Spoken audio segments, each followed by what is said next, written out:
welcome to the channel, where true stories come alive like never before.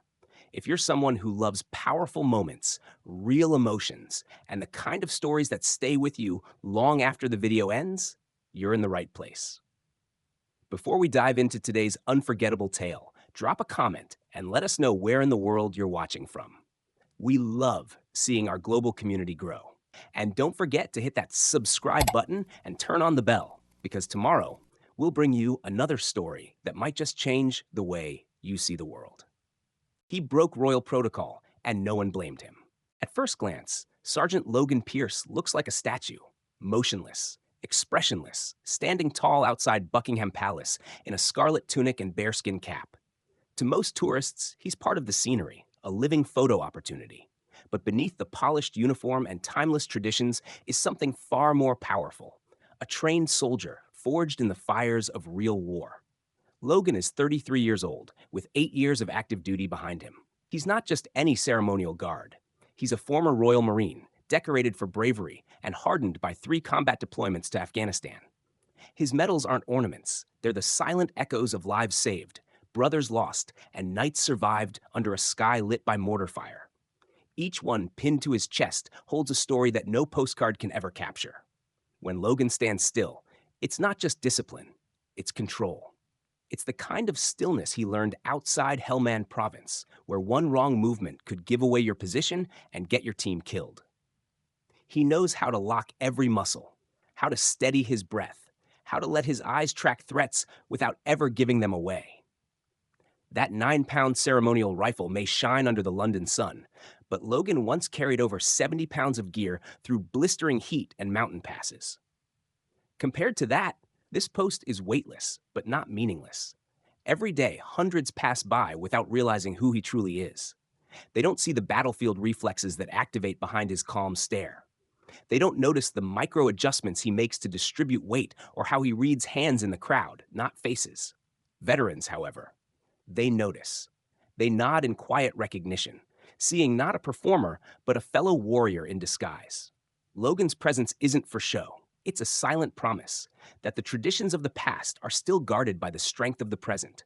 His stillness, his silence, his composure, they're not for ceremony alone. They are the edge of a sword, held steady until the moment it must move. To the untrained eye, Logan Pierce is just another royal guard.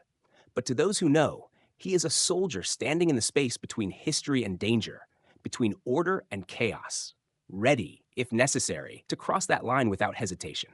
He came from the East Gate, moving like he owned the place. Tall, 6'4", built like a linebacker, a deep scar cut across one eyebrow, and a cobalt blue snake tattoo coiled up his neck, its forked tongue stopping just beneath his jaw. Derek Kane, 37, walked with the slow, deliberate swagger of someone who'd spent his life in prison yards and back alley fights. He wasn't here to admire history. He was here to challenge it. The tourists didn't notice him at first. They were too busy taking selfies and angling for the perfect shot of Sergeant Logan Pierce, still standing like granite beneath the midday sun.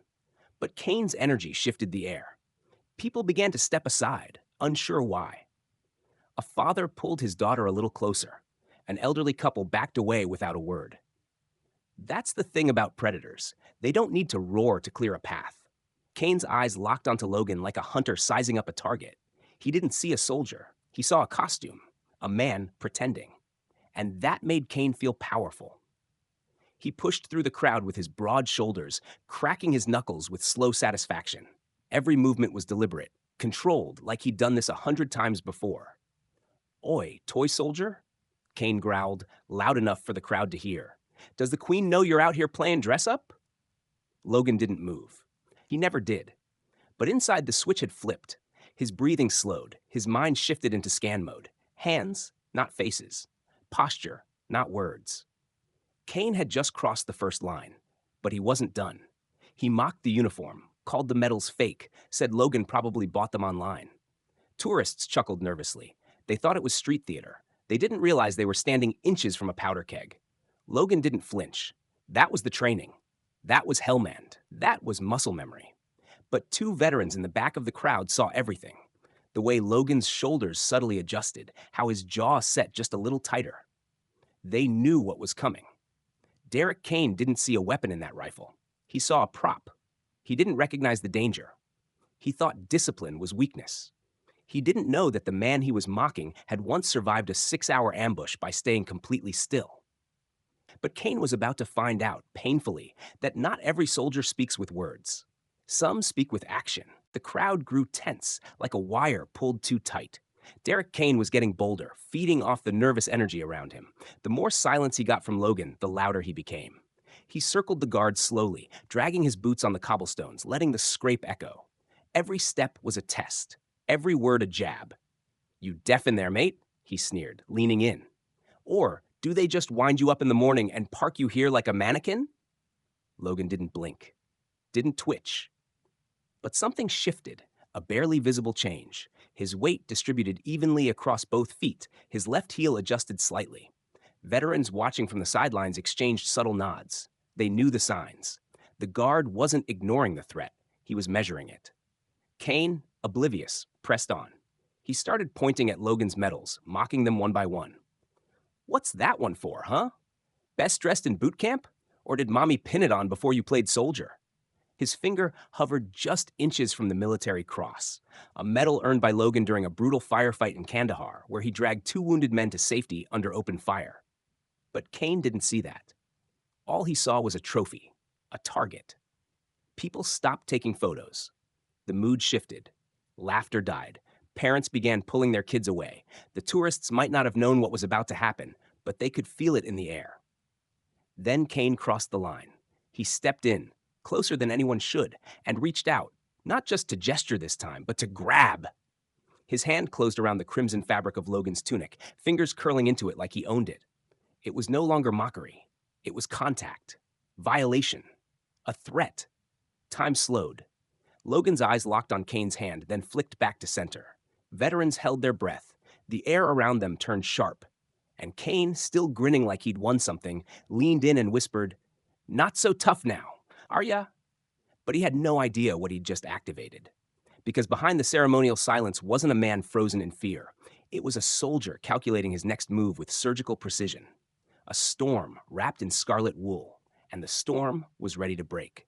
The moment Derek Kane's hand touched the tunic, the entire atmosphere shifted, fast. What had been a tense standoff turned into a security breach. And while Kane thought he was still in control, still playing his little power game, the guard standing before him was already transitioning, from ceremonial presence to battlefield precision. Logan didn't look at him. He didn't warn him. He didn't ask him to back off. He moved. And when he did, it was with the lethal smoothness of a man who had trained for years to make every motion count. In a blink, Logan executed a quarter-turn pivot, breaking Kane's grip with a swift redirect of force. His left arm came up in a wide arc, not to strike, but to create space, control balance, and signal the shift from display to defense. The tourists gasped. Some stepped back. One woman dropped her phone. Kane staggered half a step, thrown off by the sudden motion. But he was still laughing, cocky, clueless, unaware of the danger he'd triggered. "What's the matter? Gonna finally fight back, soldier boy?" He never saw it coming. Logan's right hand never left the rifle, but with a flick of the wrist, he chambered around. The metallic clack echoed across the courtyard like thunder rolling through a valley. The barrel didn't point at Kane's chest, but at the cobblestones 3 feet to his right. The shot rang out. Stone fragments exploded. The crowd screamed. Birds scattered from the rooftops. For a full second, the world stood still. And then came the voice, calm, cold, and unwavering. On your knees, hands visible. It wasn't a request. It wasn't a threat. It was law, spoken with the weight of war behind it. Kane froze. The bravado drained from his face. His smirk collapsed. And for the first time, he realized this wasn't a prop and this wasn't a performance. He had mistaken silence for softness, stillness for surrender. But now, faced with the barrel of a loaded weapon and the unflinching stare of a real soldier, Derek Kane did the only thing left. He dropped to his knees, hands shaking in the air, breathing ragged, eyes wide. And Logan? He stood tall once more, rifle vertical, eyes forward, just as he had before. The guard was back. But the world around him would never see him the same way again.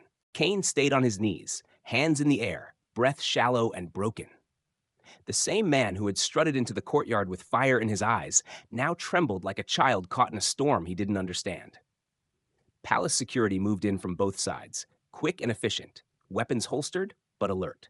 As they cuffed Kane and escorted him away, some tourists began filming again, though this time their hands shook. Others simply stared, stunned into silence, not by the man on the ground, but by the one who had put him there without ever raising his voice. Logan Pierce stood exactly where he had before, his body still, rifle back to position, face unreadable. To anyone arriving moments later, it would have looked like nothing had happened. Just another guard on duty. Just another day at Buckingham Palace. But for those who had witnessed it, the truth was now impossible to unsee. A child tugged on his mother's sleeve. "Is he a real soldier?" The mother nodded slowly, her voice hushed. "Yes, baby, a real one." Throughout the crowd, the energy had shifted. Tourists who had once viewed the guards as part of the scenery now saw them as something far more. Conversations turned from palace gossip to respect for service. A young couple whispered about their brother in the military. A teenager asked his father about the meaning of the medals. The crimson tunic was no longer just a uniform. It was armor, a symbol, a warning. Near the front, a man in his 70s approached quietly. He stopped 6 feet from Logan, just outside the invisible boundary everyone now instinctively honored. Wearing a blazer with a faded regimental badge, the man raised his right hand in a crisp salute. He held it there for a moment, and though Logan's eyes never moved, something passed between them. An unspoken recognition. One soldier to another. The tourists watched in reverent silence, because now they understood the silence wasn't emptiness. It was strength, coiled and waiting. The stillness wasn't performance. It was control, power restrained, not absent. And as the guard returned to his silent vigil, the crowd stayed back, cameras lowered, voices quieted, not out of fear, but out of newfound respect for the man who stood, unshaken, between tradition and chaos. Now that you've witnessed the full story, one that unfolded not just in silence, but in discipline, courage, and unshakable control, we want to hear from you. What was going through your mind as Derek Kane crossed the line? Did you expect the guard to respond the way he did? Or maybe you've seen the Royal Guards in person. How did this story change the way you look at them now? Drop your thoughts in the comments below. Whether you're watching from London, New York, Manila, or anywhere in between, we'd love to know where you're tuning in from and what part of this story hit you the hardest. Was it the moment the warning shot rang out? Or the quiet salute from the elderly veteran? Your voice matters. Your perspective adds depth to these moments we share together. So don't just watch, be part of the conversation. And if you've ever served in the military or know someone who has, we especially want to hear your take. Let's turn this comment section into more than just reactions. Let's make it a place of reflection, respect, and connection. We're reading every word.